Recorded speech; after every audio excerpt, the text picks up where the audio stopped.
Abra su Biblia y vamos a dar lectura al capítulo 16 de Levítico. Solamente vamos a leer los versículos del 6 al 10.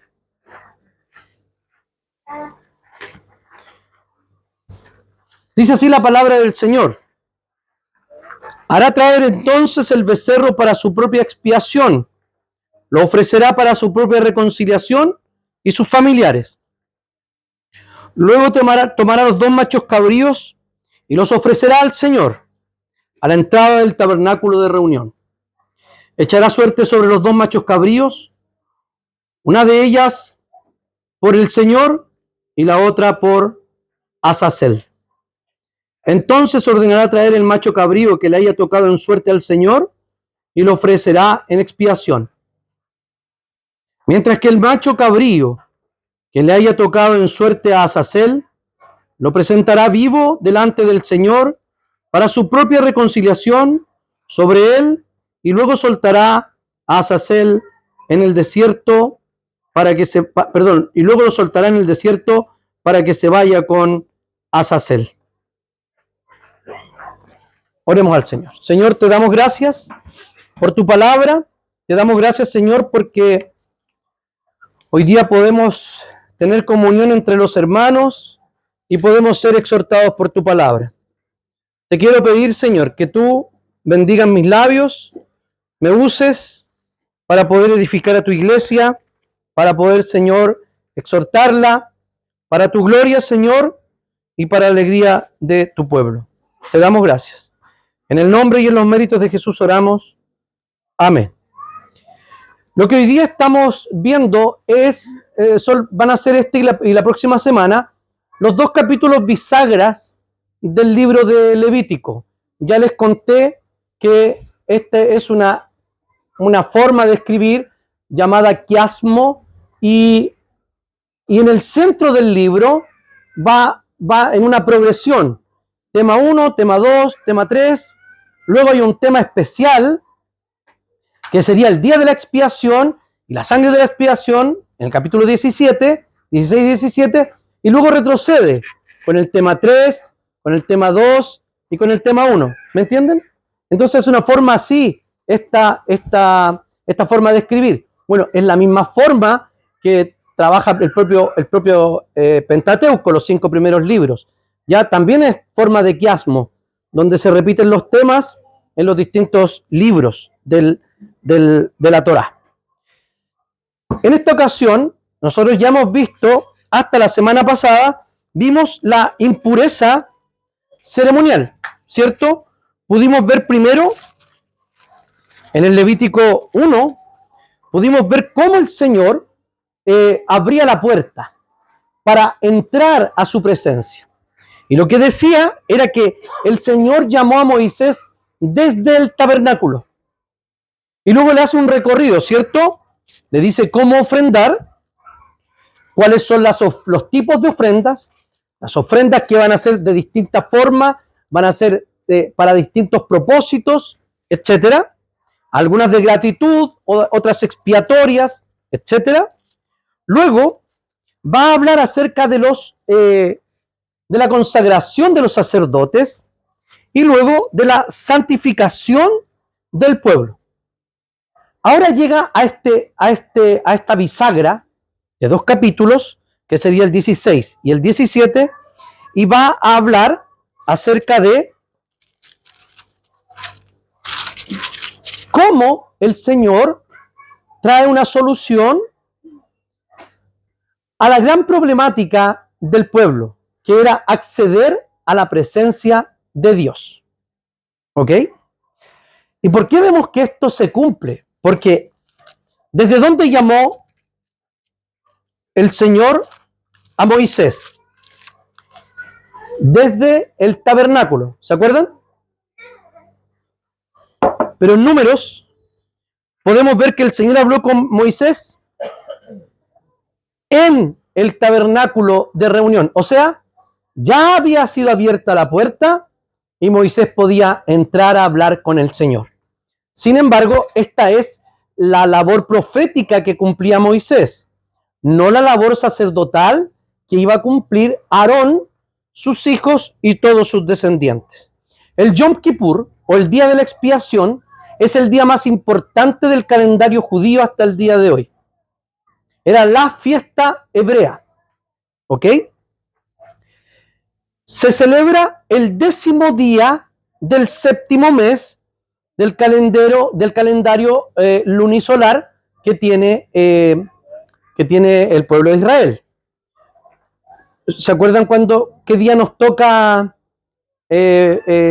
Pascua o la resurrección? ¿Siempre qué día es? ¿Qué día? Resurrección siempre qué día es? Domingo, ¿cierto? El día de la crucifixión, ¿qué día es? El viernes. ¿Y la Santa Cena? Que el día de la Pascua judía, el jueves.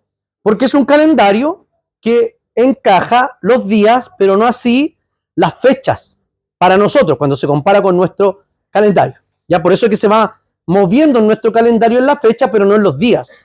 A veces toca en marzo y a veces en abril, ¿sí? En este caso, en el año 2024, o en el 5785 para los judíos, comienza el viernes 11 de octubre y comienza con un ayuno de 25 horas. O sea, desde las 11 de la noche de ese día hasta las 12 de la noche del día siguiente. Esos son ayunos de verdad, ¿cierto? Entonces los judíos hoy día, estuve escuchando durante la semana a varios rabinos y tienen ponen mucho énfasis en esta situación del ayuno y de las cosas que se hace en el Yom Kippur. Y cada rabino tenía una versión distinta del asunto.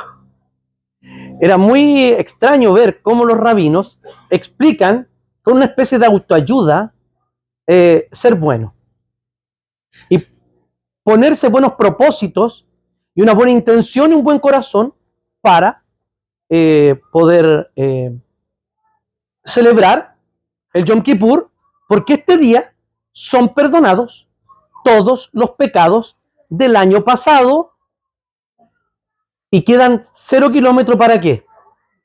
Para los 364, deben ser, 63 días del año judío, quedan listos para ese tiempo.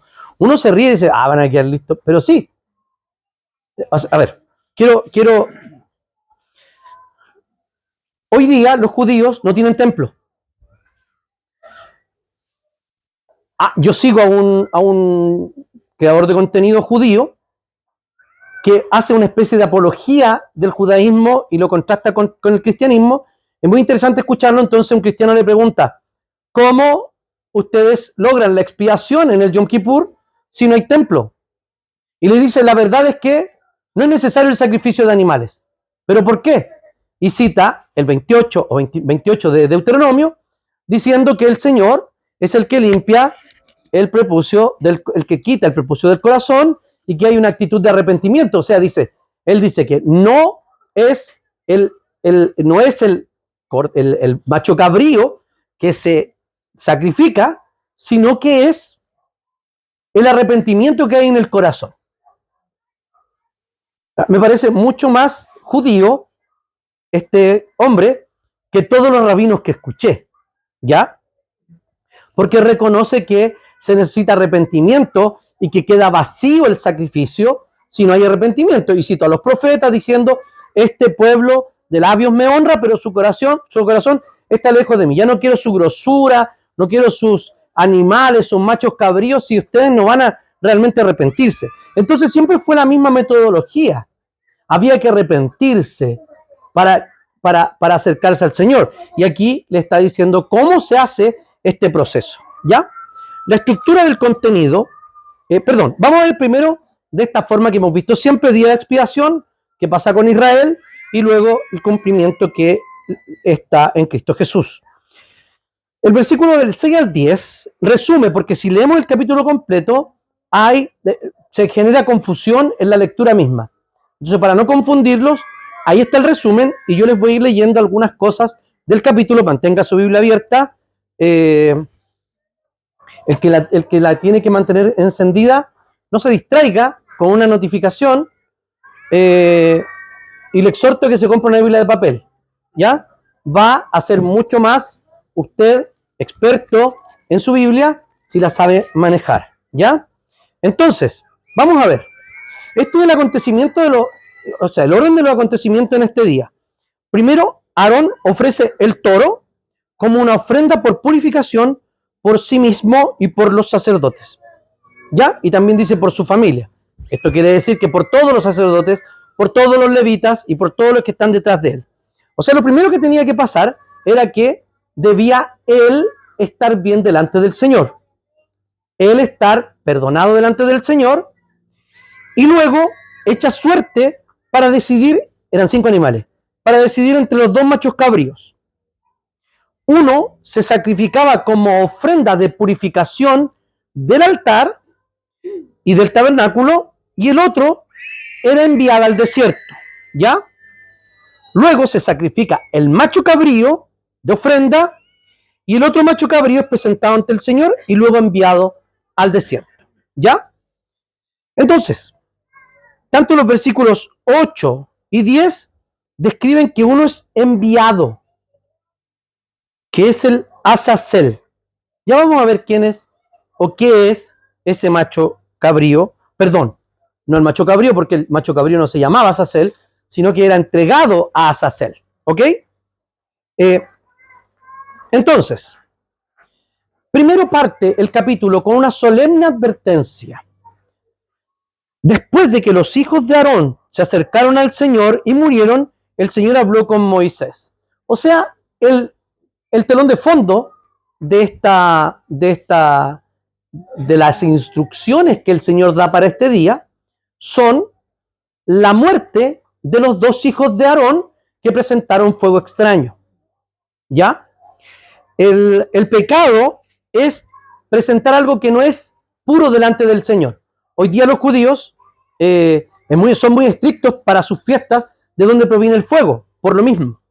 Tengo un amigo que se llama Patricio, y su hija está aquí. Él me contaba cuando hacía eventos para la sinagoga, si se le apagaba la estufa, la cocina, él no podía llegar y prender la cocina. Era un cacho, porque si lo veía el rabino, no sé, no lo contrataban más o lo apedreaban. No sé qué le iban a hacer. Pero el punto era que no podía él prender de su propio encendedor. No, el rabino iba y encendía de una llama principal que él mismo había encendido, llevaba para allá y reencendía el fuego donde se estaban cocinando los alimentos, y obviamente todo kosher, acá los productos lácteos, acá las carnes, y no pueden al menos 4 horas mezclar productos cárnicos y lácteos de ninguna manera, ¿ya? No tiene ningún problema con el alcohol, ¿ya? Solo con las carnes y los productos lácteos, ¿ya? Entonces, esta advertencia de no presentar un fuego extraño le dice, oiga, les voy a decir cómo, para que tu hermano no entre en cualquier momento al lugar santísimo, al Santo Santorum, al que es el lugar más santo de todos, porque allí está la presencia de Dios. Si tuviéramos dividido esto como un tabernáculo, allí habría una cortina, y acá estaría el arca, y aquí estaría el lugar santo donde el sumo sacerdote podía entrar única y exclusivamente una vez al año para presentar sacrificio por todos los pecados del año anterior. ¿Ok? Y para quedar puros, para purificar de toda la contaminación en la que había también caído el propio santuario, y luego empezar un año en amistad con el Señor. Entonces, Nadab y Abiú, el Señor los mató por ofrecer algo no autorizado, y le dice, entonces, teniendo eso en cuenta, les voy a dar algunas instrucciones para que ustedes hagan lo que tienen que hacer, ¿ya? Aarón debía acercarse a la presencia majestuosa de Dios con extrema precaución, tal y como resalta la palabra hebrea, porque se pierde lo enfático que es el hebreo en el español, que dice, Aarón podrá entrar en el lugar santo con esto. Pero dice, solo podrá entrar de esta forma. ¿Me entienden? No hay otra forma. ¿Y cómo que tenía que entrar Aarón a seguir los preparativos para esta entrada? Primero debía preparar el novillo, como les dije, y un carnero para sus ofrendas personales y holocaustos. ¿Ya? Segundo, debían cambiar todas sus vestiduras, que eran todas de lino. Habitualmente uno piensa que el lino, con la referencia que se hace sobre todo en Apocalipsis, ¿cierto? De las vestiduras de lino fino, limpio y resplandeciente, ¿para qué? Para recibir al rey, ¿cierto? Estaba la gran multitud, etcétera, con túnicas blancas de lino, pero aquí no es símbolo de pureza, sino más bien es un símbolo de humildad. Porque él no entra a purificarse por las ropas, sino que entra a buscar la purificación con un sustituto, que es el animal. ¿Ok? Una vida por vidas. Entonces, la señal o una marca del sumo sacerdote que se ha despojado de toda pretensión y de cualquier tipo de orgullo y se presenta con simples vestiduras de lino delante del Señor. Entonces debía lavar su cuerpo con agua antes de ataviarse con estas vestiduras. ¿Ok? Era todo muy específico. El sumo sacerdote debía lavarse con frecuencia durante el día, pero en este caso tenía que ser físicamente limpio, pero ¿por qué? Porque iba a entrar en la presencia misma de Dios y esto simbolizaba que él estaba limpio también interiormente, o que era el propósito de santificarse para el Señor, porque la limpieza ceremonial se hacía en el momento en que los sacrificios eran hechos. Entonces el Señor exigía al siervo de Dios absoluta humildad. Ojo, me gustaría hacerle una advertencia. Nunca, nunca, nunca, nunca en todo esto usted haga el paralelo de los sacerdotes con el pastor. No. Si lo hizo, craso error hermenéutico. Así que bórrelo, porque se va a equivocar en la interpretación, porque ya hablamos de que el sacerdocio no es nuestro. Yo no soy sacerdote de nadie. ¿Ok? Somos todos sacerdotes delante del Señor. Así que me gusta el lino, pero no me lo pongo por humildad. De hecho, me lo pongo por la razón contraria.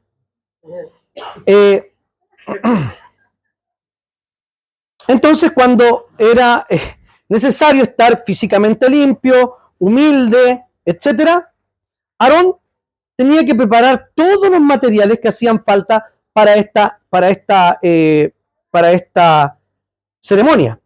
Necesitaba 2 carneros, uno para su holocausto y otro para ofrecer por el pueblo, un novillo de su propia ofrenda para el pecado y 2 machos cabríos, uno sacrificado por el pueblo y otro dejado en libertad en el solitario desierto, ¿cierto? También hechas suertes, el cual sería el significado de cuál era el que sería enviado fuera del pueblo. Una ofrenda que se echaba suerte, o sea, habían 2 carneros que eran aptos para ser sacrificados. Eran absolutamente perfectos, limpios, sin ningún defecto. Y se echaba suerte sobre ellos. No sé, Urim y Tumín, o cara o sello, no sé. Pero de alguna manera se hacía. Ojo, el proverbio dice que el hombre echa la suerte y es Dios quien da el resultado. En el contexto donde se estaba buscando la voluntad de Dios, cuando no había una forma de saberla. Esto no significa que el Señor haga puros, para hablar en lenguaje levítico, haga puros los juegos de azar. No. Señor, yo echo la suerte, usted el resultado, chao jefe. No. No funciona así. ¿Ya? Entonces lo que está haciendo es la preparación para llegar al lugar santísimo. ¿Ya? Hace todo eso, hace todos los preparativos y luego empieza esta entrada. Del 15 al 22. El macho cabrío sacrificado, dice así, voy a leer el 15. Degollará. Hay cosas antes que son muy importantes, perdón. Cuando habla de, en el 2, dice, en el 11 al final, dice, lo ofrecerá para su propia reconciliación y la de sus familiares, y luego degollará el becerro para su propia expiación. Entonces, lo que tenía que hacer era primero purificarse él. No era un sacerdote perfecto, sino que la ofrenda que él presentaba era perfecta. ¿Perfecta en qué sentido? Perfecta en los parámetros que Dios mismo decía que una ofrenda era perfecta. O sea, el tipo de animal y la perfección física que tenía el animal. ¿Ok? La Biblia dice que uno es sacrificado y el otro echado al desierto. Azazel. De esto se ha discutido mucho, ya porque hay un nombre personal aquí, como llevárselo a alguien.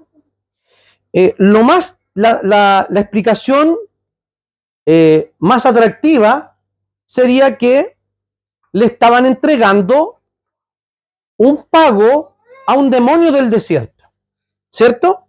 ¿Por qué? Porque si estaban todas las fuerzas del mal y toda la impureza fuera del campamento, entonces alguien debía dominar el campamento por fuera. Y de hecho, en la cultura cananea, habían ciertos demonios que habitaban en el desierto. Esto parece lógico y parece muy entretenido además, ¿cierto? Pero no se condice con los principios bíblicos y con la enseñanza de la Biblia. O sea, Dios no tenía que pagarle absolutamente nada a nadie. De hecho, Dios, al proveer todo esto, se estaba pagando a sí mismo para que ellos pudieran acceder a la presencia de Dios. ¿Ok? ¿Qué es lo que hace Dios definitivamente cuando manda a Jesucristo? Porque Él impone la pena y Él paga la deuda. ¿Ok? No es que se le pide pagar la deuda a otra persona, la paga Él mismo.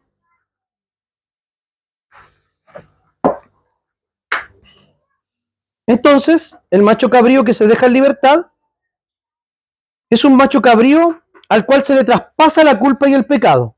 No es sacrificado, sino que es echado fuera. El pecado es perdonado, la sangre fue derramada, ¿cierto? Y el pueblo, a su vez, fue liberado de todos los pecados, no solo por cubrir los pecados por la sangre, sino también por haber echado fuera el pecado del pueblo al imponer las manos y transferir el pecado y la culpa. Eso es.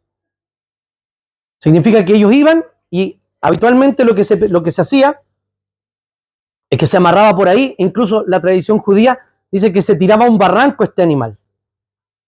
Y otros que se dejaba simplemente a la buena de Dios para alejar el pecado del pueblo. Todo este simbolismo quería decir algo. Quería decir que el pueblo no solo era sus pecados eran borrados, sino que el pecado, la contaminación y la culpa eran alejados del campamento por un animal que literalmente se iba del campamento. Entonces el macho cabrío se le entregaba a este hombre, donde iba al lugar impuro, lo dejaba, se devolvía, se purificaba y luego entraba nuevamente al santuario. Entonces, fíjense que el que lo llevaba, todo esto pasaba, la imposición de las manos, y todo este rito pasaba oculto al pueblo, en privado. Pero cuando se llevaba el macho cabrío al desierto, era público. O sea, todo el pueblo podía ver que el pecado se estaba alejando de ellos. Y ese era el propósito de Dios. que el pecado fuera alejado. Luego, era renovado, digamos, el perdón, tenía que cambiarse de nuevo las ropas, y todos estos actos era para que no trajera de nuevo la contaminación, la culpa y el pecado al campamento, donde estaba la presencia de Dios. ¿Por qué? Porque donde estaba la presencia de Dios, todo debía ser santo. ¿Ya? Este hombre se purificaba y luego todos los residuos que habían quedado de todo se tomaban, se sacaban del campamento y se quemaban completamente allí. O sea, eran los restos, los intestinos, la sangre, el estiércol, todo se tomaba y se sacaba afuera y todo era quemado. ¿No les parece que todo ese simbolismo era evidente de que eran perdonados? Y eso es verdad. ¿Esto funcionó hasta cuándo? Porque esto no era, o sea, voy a decirlo de esta manera. Si ellos no ponían su corazón en esta ceremonia, era vacía, como siempre lo fue. Siempre fue así la relación con Dios. Si no hay una ceremonia hecha de corazón, en el judaísmo es solo ceremonia y el Señor la detesta, ¿cierto? Sin embargo, si se hacía de todo corazón, ¿qué pasaba? ¿Qué creen ustedes que pasaba? ¿Que era aparente el perdón? Era perdón, pero ¿por qué era distinto al perdón que tenemos en Cristo Jesús? Porque era un perdón temporal. No era ineficiente en cuanto a su beneficio, sino que era eficiente en cuanto a su extensión. ¿Ok? Porque esto no eran meros símbolos que solo anunciaban a Jesús. Sí, eran símbolos que anunciaban a Jesús y le daba una real visión de lo que iba a pasar cuando el profeta que anunció Moisés, cuando la simiente de la mujer vendría, y esto se fue desarrollando y se fue revelando paulatinamente o progresivamente en el Antiguo Testamento. ¿Se acuerdan del ejemplo de la lasaña, de oler la lasaña al llegar a la casa? Nosotros cuando vamos llegando a la casa y hay una comida rica, lo que sea, pastel de choclo, ¿ok? Empanadas, para ponernos a tono con la fecha. Cuando entramos, ¿qué olemos? La cebolla, ¿cierto? Que habitualmente parece axila. No van a sacar ese pensamiento de su cabeza hasta después del 18. Uno huele la cebolla, huele las cositas que están allí, rico, ¿cierto? Si no piensa que es axila. Le parece rico. Luego está la mamá sacándolas del horno y uno pellizca una y se come un pedazo de empanada. La pregunta, y eso era para el almuerzo, la pregunta es, cuando comió ese pedazo de empanada, ¿almorzó o no almorzó? Pero comió empanada. Pues se comió un cachito. Pero a ver, esa porción de empanada era esencialmente distinta al resto de las empanadas. No, porque tenía todos los ingredientes. Pasa para los que les gusta, sin pasa para los que no les gusta. ¿Ya? A mí que me echen de todo. Yo me gustaría con unos trocitos de pechuga de pollo, incluso la empanada dentro. Entonces, esta es la idea de la historia de la redención. ¿El olor es irreal? No es irreal. Porque todo olor, ¿qué son? Partículas físicas que se suspenden en el aire y uno huele y por eso es capaz de oler. Son cosas. ¿No es así, profesora? O sea que cualquier cosa que olemos en realidad la estamos tragando.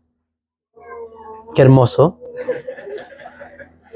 Entonces, si analizamos eso, es una empanada. Pero son partículas de empanada. Aplíquelo para toda la vida. Y cuando nos comemos ese cachito, estamos comiendo empanada también. Pero estamos esperando ese día, 18, 19, depende de la tradición que tengan, de sentarnos todos a la mesa con las empanadas y almorzar. Ahora, cuando entramos a la casa y olemos las empanadas, así les pasó a los del Antiguo Testamento. Escucharon las profecías, vieron los símbolos y creyeron en las promesas. Era menos, era temporal, pero no era menos cierto que la realidad que se iba a cumplir. Hoy día, ¿dónde estamos? ¿Comiendo el almuerzo? No. Hoy día estamos probando un cachito de la nueva creación del Señor. Ya, porque el Señor ya nos salvó, pero no eternamente, no permanentemente. ¿Por qué razón? No es que perdamos la salvación, sino que todavía no estamos en el estado eterno donde será solo gozo, alegría y paz en el Señor. Hoy día peleamos contra el pecado, nos pasan cosas malas, nos enfermamos, etc. Pero podemos degustar de lo que Dios tiene preparado para el futuro. Y cuando el Señor venga y disfrutemos de toda la realidad de Dios, ¿qué será? El almuerzo. Y todos comeremos empanadas con vino tinto, porque lo dijo el Señor, no beberé más de este fruto de la vida hasta que lo beba con ustedes en el reino de mi Padre. Entonces, Isaías dice muchas cosas también respecto a cómo va a llenar de vino nuevo y exquisito la nueva creación. Es simbólico, sí, ¿ya? De la alegría que el Señor va a traer cuando el Señor venga. Entonces los efectos no eran meramente simbólicos, sino que solo eran temporales. El pueblo ya estaba seguro que estaban libres del pecado, en términos morales y en términos forenses, o en términos legales. Ya se había pagado la ofrenda por el pecado. No era ilusorio, estaban en paz con Dios. El hecho de limpiar al pueblo era para que Dios pudiera vivir en medio de ellos. Los efectos, como dije, no eran meramente simbólicos, sino que eran temporales. El símbolo no era referente al efecto que tenían los sacrificios, sino que en quién se iban a cumplir un sacrificio perfecto y que nunca más tendría que ser repetido. Luego al final viene el epílogo y dice que el día de la expiación no era un recurso temporal. Fíjense que 3 veces dice en el 29, este será estatuto perpetuo. Al final del 30 dice, este será un estatuto perpetuo. Y luego más adelante, al final, dice, y será para ustedes un estatuto perpetuo. ¿Qué significa esto? A los judíos dicen, bueno, estatuto perfecto significa que de aquí a toda la eternidad vamos a tener que celebrar el día de la expiación. Pero sabemos que en realidad no es esto. Lo que se refiere aquí es que no era un recurso temporal y que tenía que hacerse solo una vez, sino que era una repetición perpetua hasta que se cumpliera lo que era prometido. Entonces, cuando hubiera pasado el tiempo, Aarón y los sucesores debían seguir haciéndolo. No era que, se murió Aarón y no vamos a hacer más sacrificios. No. Todos sus descendientes, o sea, todos los sumos sacerdotes debían seguir presentando sacrificio a Dios para la eliminación de los pecados cada año.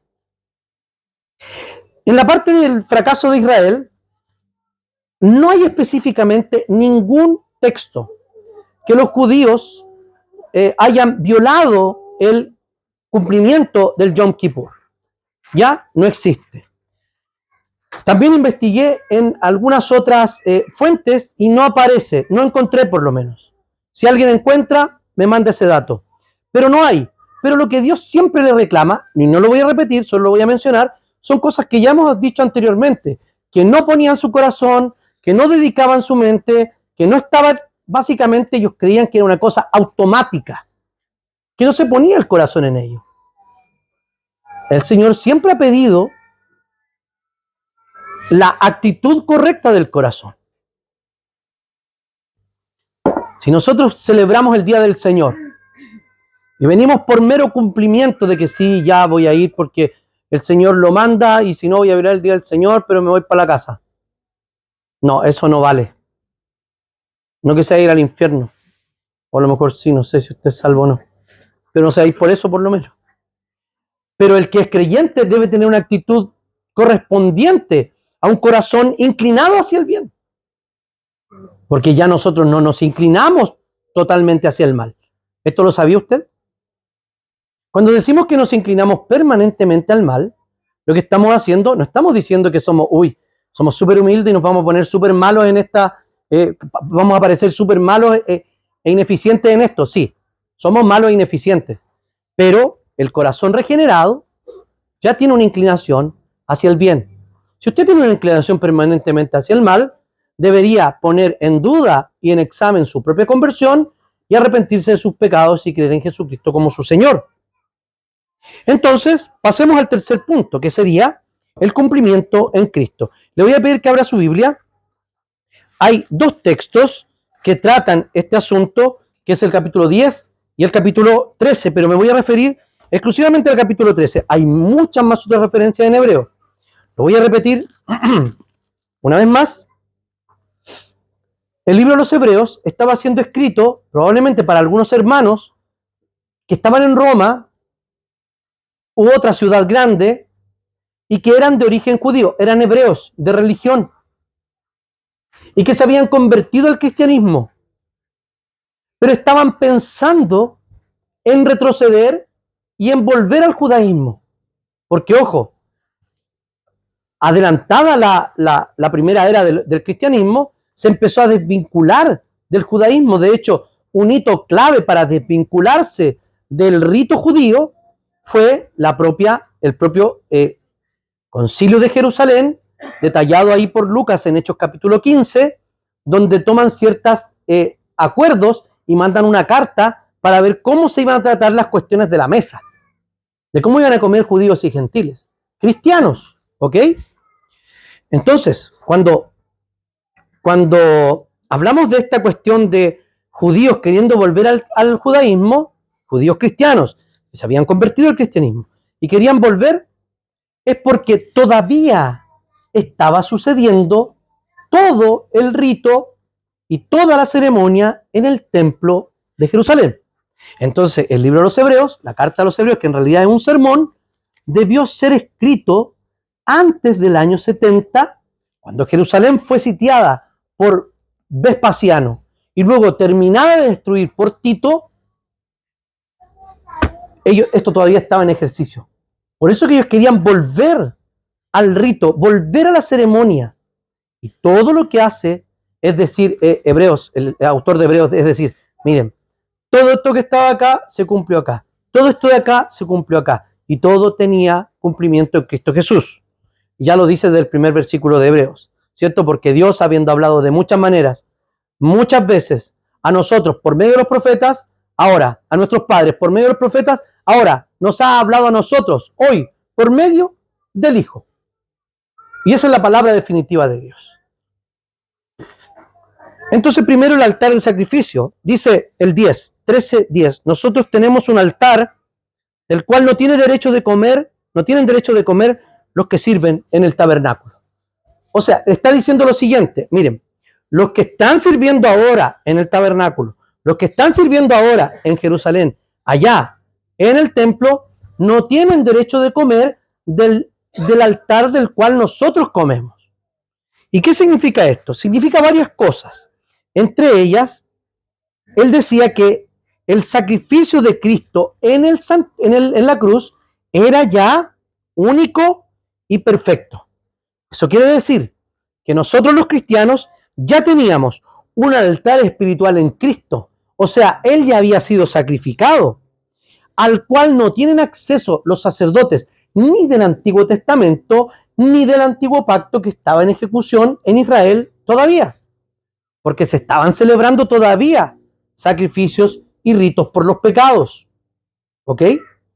Los judíos hoy día no lo hacen simplemente porque no tienen un templo físico. ¿Ya? Y eso desde el año 70. No se ha reconstruido. Entonces es una referencia a la superioridad de los sacrificios del Levítico o del valor del sistema sacrificial levítico, respecto al sacrificio mismo de Cristo Jesús. En el versículo 11 dice, los cuerpos de los animales cuya sangre introduce el sumo sacerdote en el santuario a causa del pecado, se queman fuera del campamento. ¿Ya vieron eso? ¿Se acuerdan?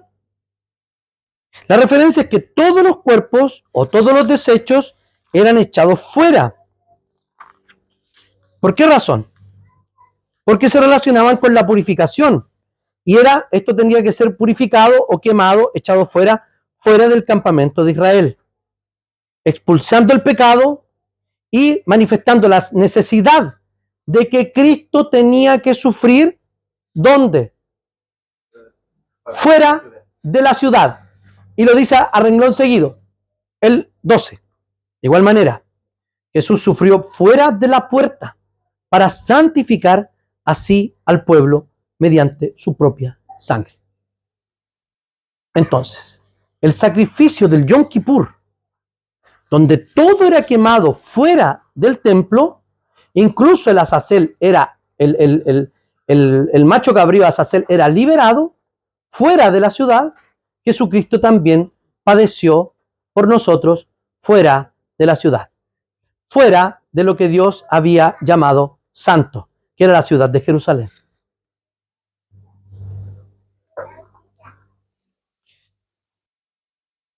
Cristo sufre, pero les pide a los hebreos y a nosotros, y le da un vuelco a lo de afuera.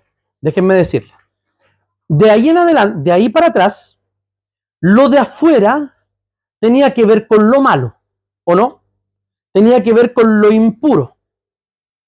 Tenía que ver con la oscuridad. De hecho, para la mente judía, cuando dice, y afuera será el lloro y el crujir de dientes, cuando habla de aquellos que no entrarán en el reino de Dios, cuando Jesucristo venga, uno cree que el lloro y crujir son sinónimos, y habla de las tinieblas de afuera. O sea, tinieblas de afuera para el judío. De fuera de la ciudad es donde anda el león rugiente buscando a quien devorar.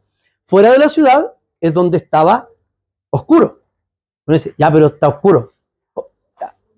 Cuando se corta la luz, ¿cómo está de oscuro? Muy oscuro. Entonces, no es lo mismo la oscuridad de los judíos, como la interpretaban ellos, y cómo interpretamos la oscuridad nosotros. Cae la noche y los focos se prenden. ¿O no? No entendemos la oscuridad desde el punto de vista de cómo lo están viendo ellos. Y dice que allí será el lloro y el crujir de dientes. Lloro y crujir. Algunos dicen que crujir es como...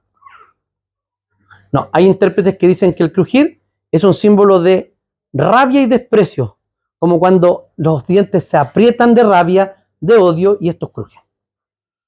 Esto quiere decir que el que se pierde, nadie se va al infierno en contra de su voluntad. A eso me refiero.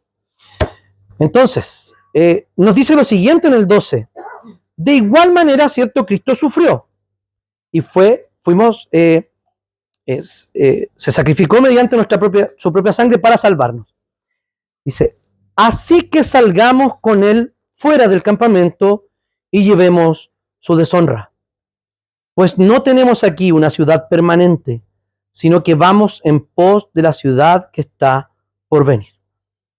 Lo que está diciendo acá es que el sufrimiento de Cristo fuera de la ciudad no es solo una referencia a su crucifixión, sino más bien una redención de todo lo que está afuera y una extensión del reino de Dios, y también donde nosotros nos vamos a identificar con el sufrimiento de Cristo. El autor entonces anima a los cristianos diciéndole que deben estar dispuestos a identificarse con el sufrimiento y el reproche que sus conciudadanos, que sus coterráneos iban a tener respecto de ellos.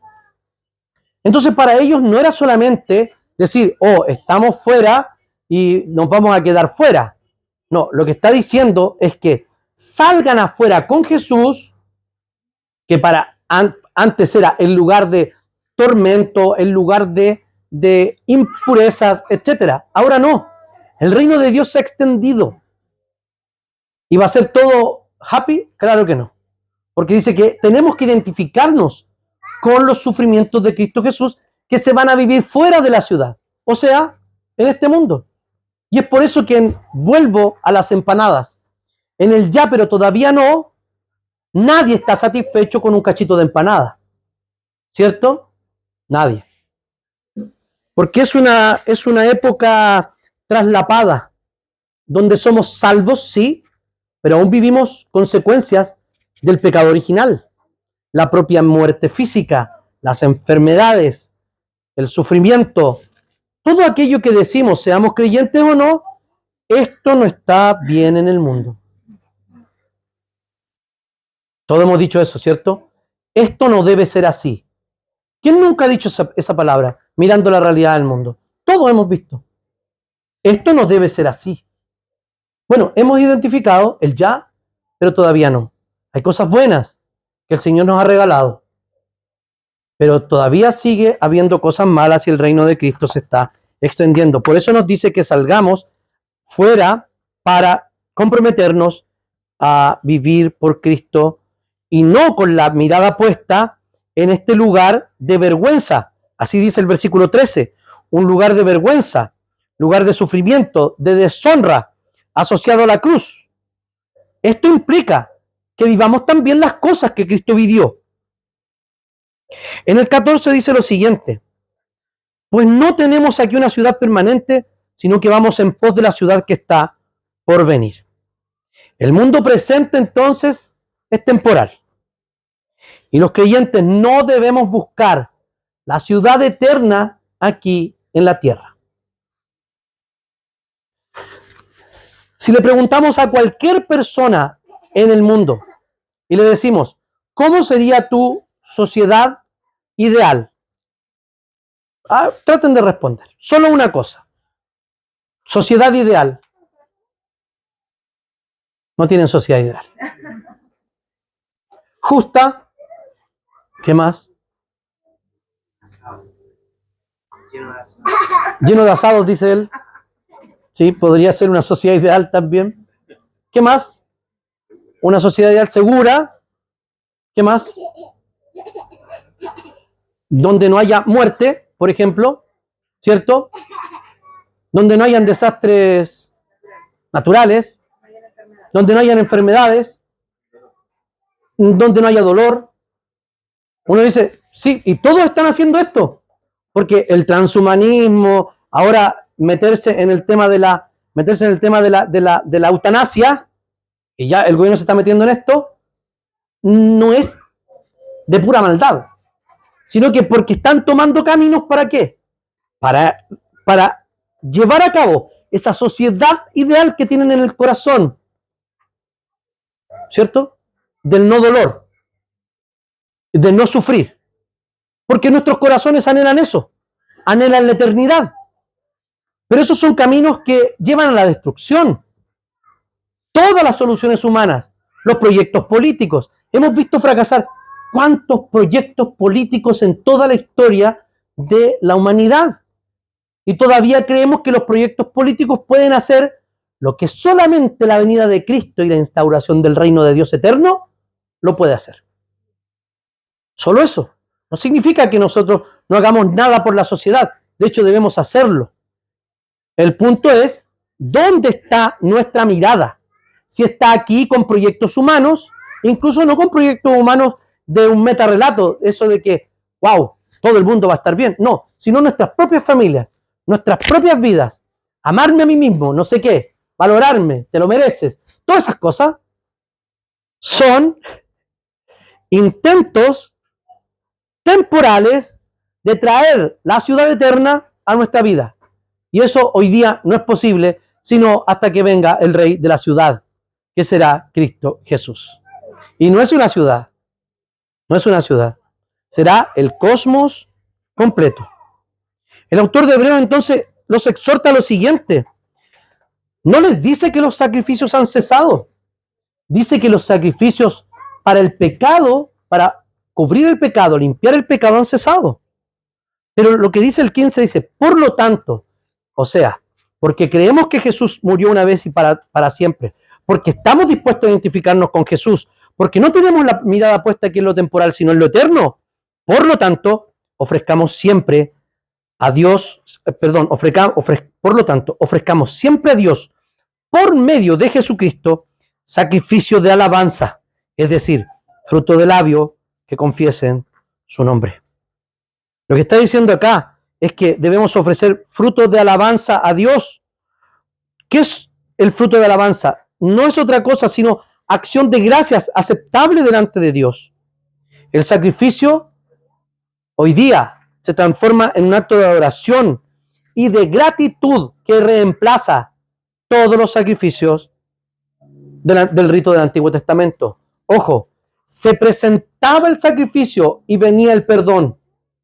Nosotros podemos presentar sacrificio de alabanza a Dios porque ya somos perdonados. Y luego nos dice, como una cuestión también que proviene de esta correcta interpretación de quién es el que ha muerto por nosotros, de por qué murió fuera de la ciudad, de por qué nosotros nos identificamos con él, es lo siguiente: no se olviden de hacer el bien ni de la ayuda mutua, porque estos son los sacrificios que agradan al Señor. O sea, no es solo venir y presentar sacrificios de adoración al Señor diciendo que amamos a Dios y no hacemos nada por el que tenemos al lado. Y no hacemos nada por el prójimo. De esa manera, ¿saben en qué se transforma? Se transforma exactamente en los mismos sacrificios que presentaban en el Antiguo Testamento, pero que no tenían ninguna validez delante de Dios, porque eran sacrificios donde no se ponía el corazón. La exhortación a hacer el bien y a compartir es la continuación de la vida práctica y ética que vivimos todos los cristianos. La acción de bien y la generosidad son vistos también como ofrecer un sacrificio agradable a Dios en lugar de los sacrificios rituales. Al hebreo le está pidiendo exactamente lo mismo que le estaba pidiendo el Antiguo Testamento. Esto genera un cambio de vida. Entonces, el Yom Kippur, el día de la expiación, sucedió muchas veces y está siendo celebrado este año el Yom Kippur número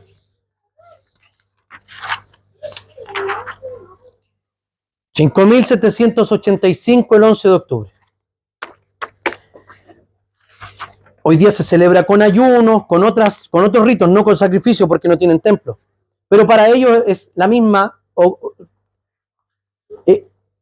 redunda en la misma bendición del perdón. Más de casi 6.000 veces repetidos. Y cada año se debe repetir.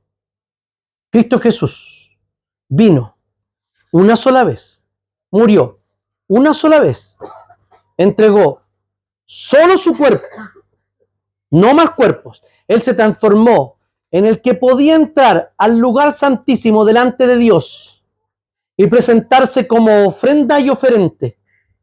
Nadie podía hacer eso, porque el oferente tenía que buscar el perdón de Dios para luego presentar a otro para el perdón de los demás. Jesucristo no tuvo necesidad ni de presentar un sacrificio para él, ni presentar absolutamente nada. Se presentó como puro y santo delante de Dios, como un macho cabrío perfecto para el día de la expiación. Murió por nosotros.